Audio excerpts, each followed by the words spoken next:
Now to the Middle East, where U.S. and Israeli officials believe Iran is preparing to retaliate for this recent Israeli strike on an Iranian consulate in Syria that killed 7 people. Yesterday, President Biden reiterated U.S. support for Israel's security, despite major differences on the war and humanitarian crisis in Gaza. Deborah Pata has more.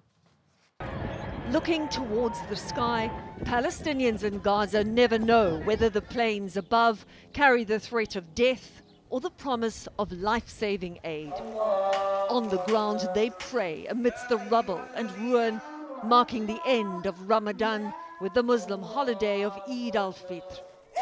For this grandmother, it was a day of heartbreak, bidding farewell to her 3 grandchildren while their father cradled the body of his youngest son, killed in central Gaza.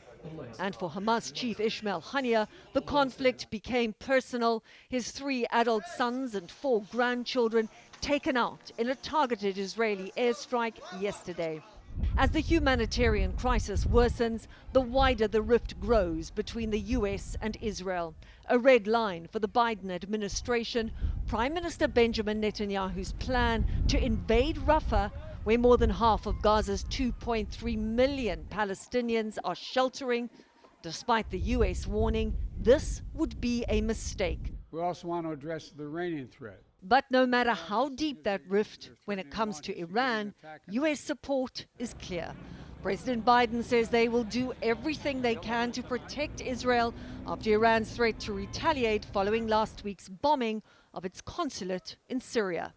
Our commitment to Israel's security against these threats from Iran and its proxies is ironclad. Let me say it again, ironclad. Also ironclad is America's determination to help bring hostages held in Gaza back home. But that may have hit a stumbling block. An Israeli official has told CBS News that Hamas has indicated they cannot track down 40 women, children, and elderly hostages that would be exchanged as part of a deal currently being negotiated, Tony.